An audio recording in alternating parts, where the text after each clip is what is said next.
Hi, it's Tracy again, and I'm here today to share with you a review and comparison of 3 foundations that all have the reputation of producing that dewy, fresh face, barely there makeup look.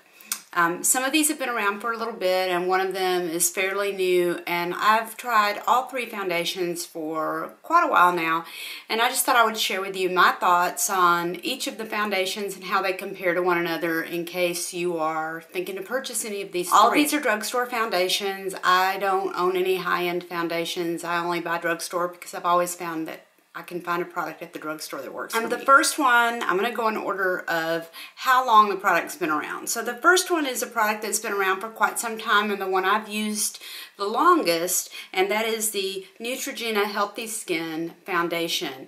Now this is liquid makeup. It has an SPF of 20, which is nice. It comes in a glass jar, screw-off lid, and it doesn't have a pump. All right. I use the shade Nude 40. All right. The second foundation I'm going to share with you today is the L'Oreal True Match Lumi. And this is also a liquid foundation. This one's also in a glass jar, but it does have a pump. All right. And I use the shade N1-2, and this one also includes an SPF of 20.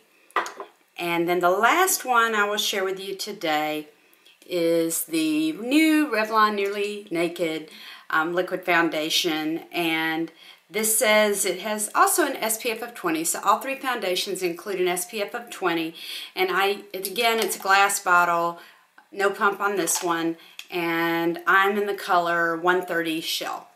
Alright, so let's get started in our comparison. First of all, I would say that all 3 of these foundations do give you a slightly dewy look, nothing over the top dewy. Probably the dewiest of the 3 would be the True Match Lumi, and it is the one that it has Luminous in its name, Healthy Luminous Makeup, and it probably provides the dewiest finish, but even this is bearable. I know that some people with oily skin say that this can be a little bit too much for them. I have normal to oily skin, and I have not had a problem with this one. Probably the second, as far as giving that dewy, luminous quality, the second one I would select would be the Neutrogena Healthy Skin. I think it also gives you a little bit of luminosity, but it's more subtle than the L'Oreal. And then last in that regard would be the Revlon Nearly Naked. And it doesn't really claim to give a dewy finish, but it is supposed to give you that almost no makeup finish, and it probably does do that. So it's not a totally matte finish when you use it. It does give you kind of that healthy skin look. Let's kind of look at the formula of each. And I'll put a little on my hand of each so that you can see. Oh, that's a lot. 2 out of the 3 do not have a pump. The only one with a pump is the L'Oreal. And I'm just putting a little bit of each one so that you can see. You'll also be able to see the color. Now, all of these are fairly decent match for my skin tone. Probably this is all 3. All right, and if you can see, this first one is the Healthy, this one is the Healthy Skin, the Neutrogena. This is the L'Oreal, and this is the Nearly Naked. And if you look at those swatches, you should be able to tell that the Nearly Naked is definitely the most liquidy. It's the one that's sliding down my hand right now. The L'Oreal is definitely the creamiest and the thickest, and then the Neutrogena is somewhere in the middle.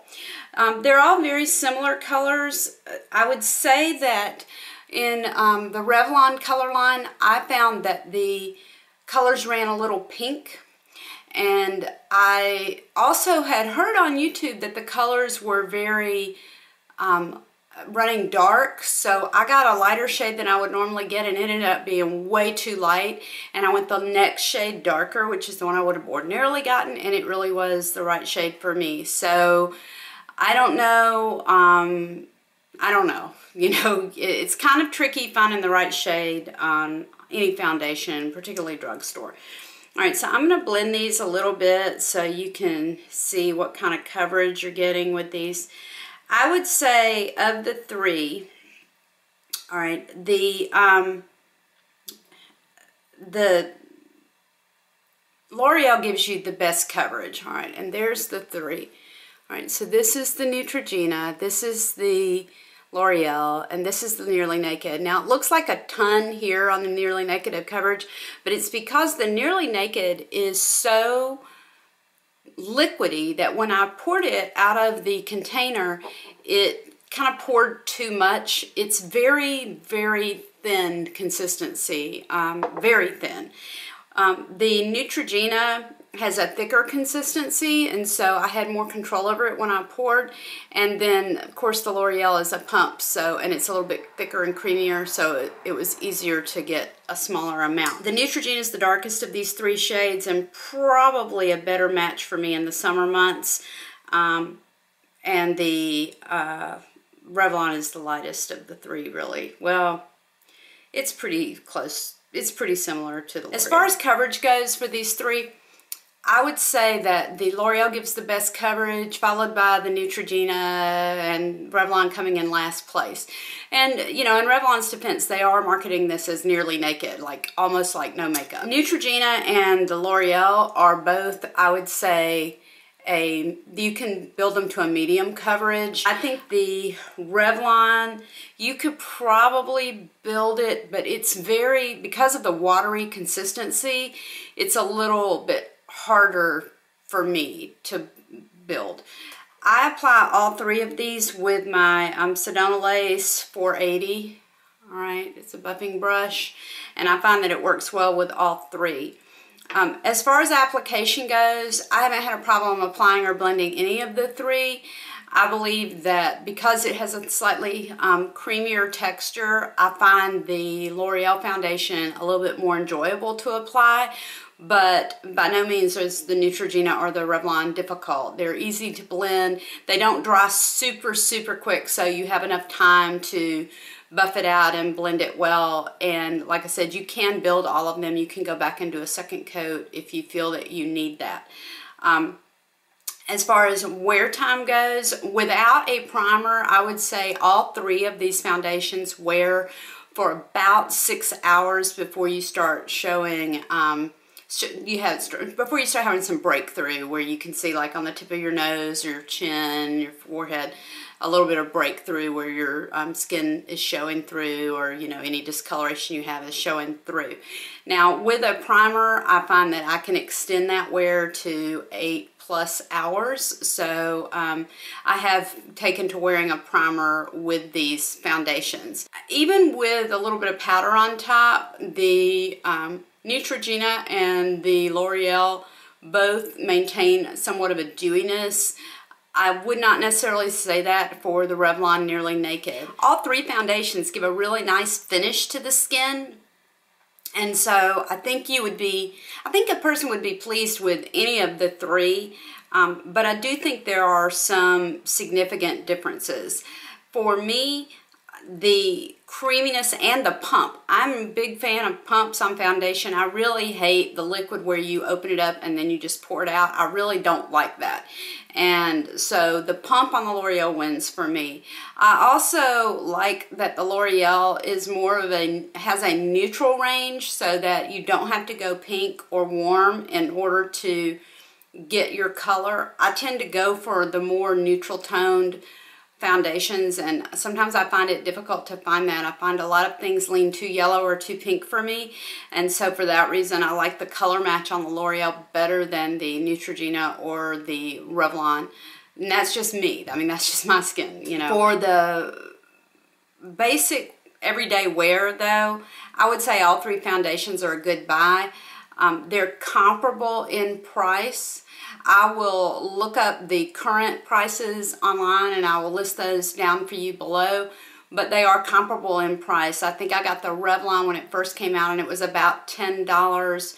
I think the L'Oreal's around 10 or 11, same with the Neutrogena. And so, you know, if you can get a foundation for 10 bucks at the drugstore that does a good job and provides your skin provide you with that flawless finish look, then I think you're winning at that point. And all of these, you can do that. And they're always, you know, they're always drugstore coupons and deals, and so you can always get them at an even better price than $10 probably if you know, shop the sales well enough.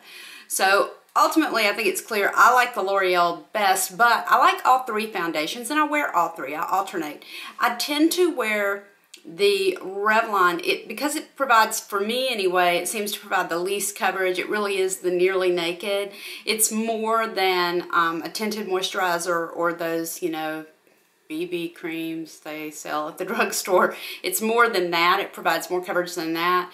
And so if I'm having a good skin day, I'll opt for the Revlon, or sometimes on the weekends when I just want a less made up look, because it does look more like your natural skin, I would say.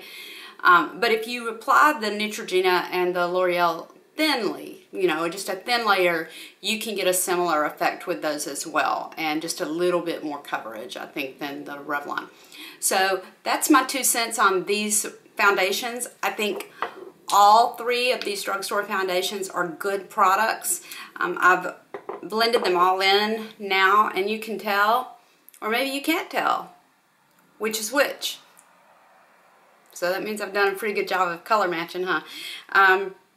And they do just, the Neutrogena is just slightly lighter. I mean darker, I can tell that, and I bought it during summer months. So, but I have worn it recently, and it doesn't give me that defined jawline or anything like that.